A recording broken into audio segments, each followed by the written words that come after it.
Hey guys, so what are we doing today? I'm in a bit of a sticky situation here. I'm at Sears right now. Yes, Sears. Finished my shopping. Was in Sears for maybe 45 minutes to an hour. Finished my shopping. Ready to go home. Walked into my car and try to turn it on, and guess what? Nothing at all. But all the lights work.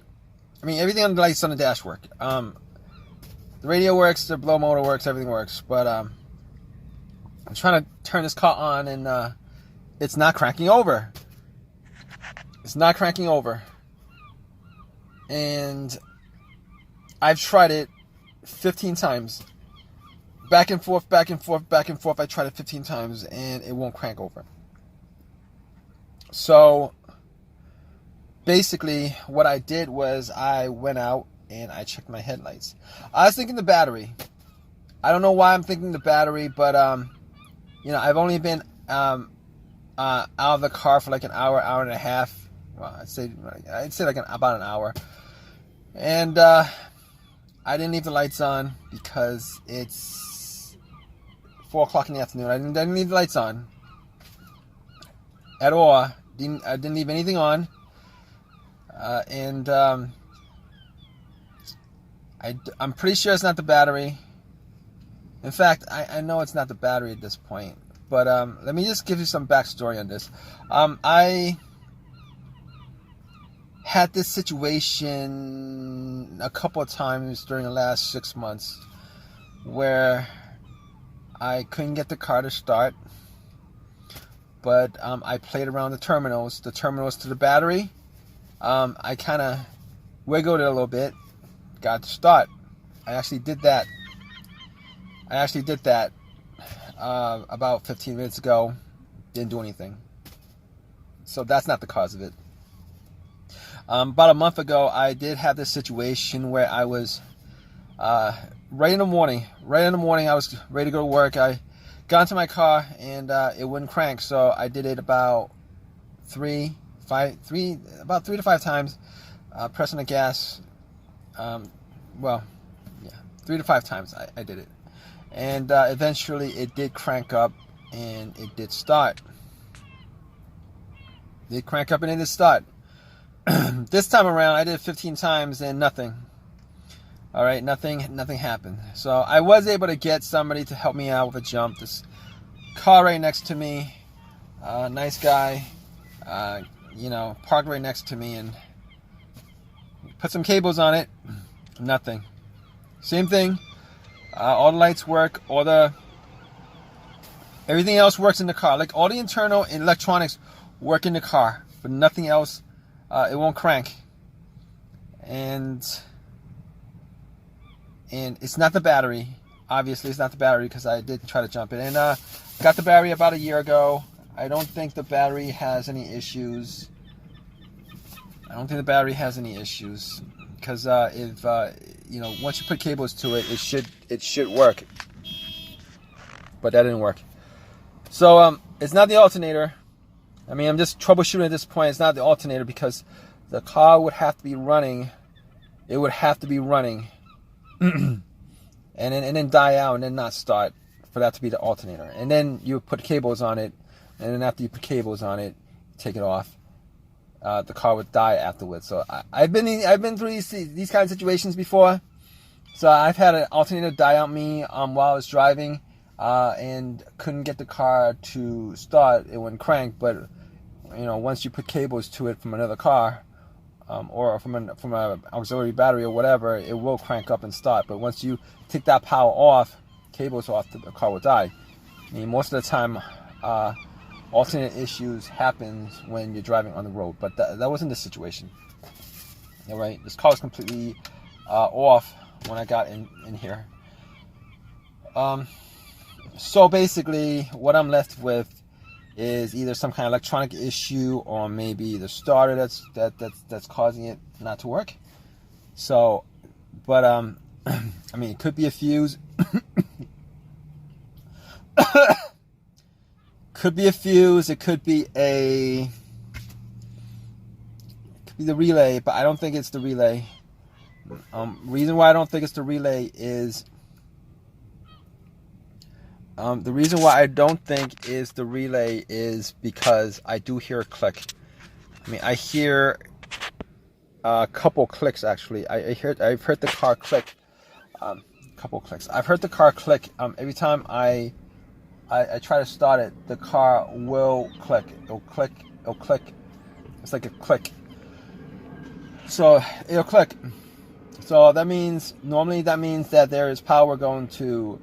There's power going to the solenoid. There's power going to the motor, but the motor is just not running. It's just not turning. The motor's not running. The motor's not turning. It does click, so there's power going there. Okay, it's not the relay, because if it was a relay, I wouldn't hear anything. It'd be just absolutely dead when I try to turn it on. So that's not the cause of it, and I don't think it's the fuse. I've had situations where fuses were blown, and it had issues. I had issues starting the car because of it. But it's not that either, and I know it's not because, well, fuses and cars not starting. There's most of the time there's normally two ways you can figure that out. One way is if the car cranks but won't start. I mean, well, if the car cranks but won't turn over, it might be the fuse. It might be the fuse, not 100% the fuse, but it could be a couple other things. But one of the fuse would be one of those issues. Or if there is no electricity at all going to the car, like you won't have any kind of lights at all. It'll be like if it was disconnected from the battery, nothing at all. So if that's the case, then it could be a fuse, a blown fuse, a main fuse or whatever, but that's not the case here, because I am getting a lot, electricity. I am getting everything works except it won't crank over. That's the problem. So my only option after this is to bump the starter, which I will do. I will bump the starter, see if I could get it to work one last time, and if it does turn over after I hit it with a crowbar, which I do have a long crowbar. I'm going to try to hit it with a long crowbar and see if it does work. That's pretty much my last option at this point, after troubleshooting all of this. Now I will say that my starter on this car, I changed it out maybe like a year and a half ago. So I changed the starter out a year and a half ago, I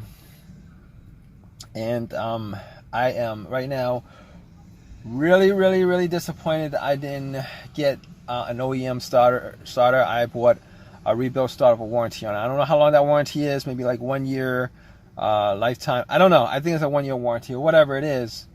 But if you guys know anything about rebuild starters, they're not 100% the most reliable things you could buy as far as the starters are concerned. Reason being is that when they rebuild these starters, they only rebuild the part that's broken. Every other part works. Every other part works. I mean, no, not every other part. What am I talking about? Every other thing on the starter has the same mileage as when it was taken out of the car. So let's just say if the car had 150,000 miles on it, they'll replace the part in the starter that broke, but they won't replace everything, the whole entire thing. Because then I think at that point it would be like brand new if they replaced everything. They won't even replace all the major parts. Unfortunately, what they'll replace is one single part of the starter that's broken, and everything else they'll clean up. I don't know. It's an amazing process. I haven't looked into it, but the fact that they could get a starter you hand into them, like looking like a piece of rusted junk, and then cleaning it up to the point where it looks like it's brand new. But regardless, they don't change out all the parts in there. So, and that's the case probably here. But I'm gonna go out. I'm gonna try to bump it. I'll keep you guys updated. All right, guys. So I was able to get it to crank up one time, yesterday. I was able to get the car to crank up after I bumped it a couple of times and try to start a couple of times. On the fifth try, it did crank up, and I was able to get it home. But once I turned off the car and tried to turn it on again, it wouldn't start. I would have the same symptoms after that. Though it was the starter, definitely the starter that was causing the issues. It's definitely the starter that was causing the issues on it, and so I did change the starter, and I did buy a used starter on eBay. I ordered it. I actually bought it. I went to a junkyard that very same day, got it, and I'm pretty sure that starter had, like, you know, it's a used starter. It's an OEM starter. I wasn't gonna get like a rebuilt starter again, knowing what I know about rebuilt starters. So I put that in. Hopefully there was like $40 or whatever, and hopefully it'll last me a lot longer than this rebuilt starter has. So I mean, that's I've had experiences with rebuilt alternator starters. They go out. After I put them, installed them, they go out. I've had an alternator that I went out like about a year and a half after I put it in. It's not supposed to do that. It's supposed to last maybe like 150,000 miles, 125, 150 before it goes out. So it wasn't the worst situation, but I really wish that situation didn't happen, because I lost so much time. Hours and hours. Well, I did lose 30 minutes yesterday, about 30, 40. I lost an hour yesterday, and then today I lost maybe like 2 hours putting it in. But hey, but it is what it is. Stuff happens. Back on the road again. But so if you guys have any questions, you know, comments or whatever, feel free to leave your comment in the comment section. Please give me a thumbs up. Please subscribe. All that good stuff. All right, guys, take care.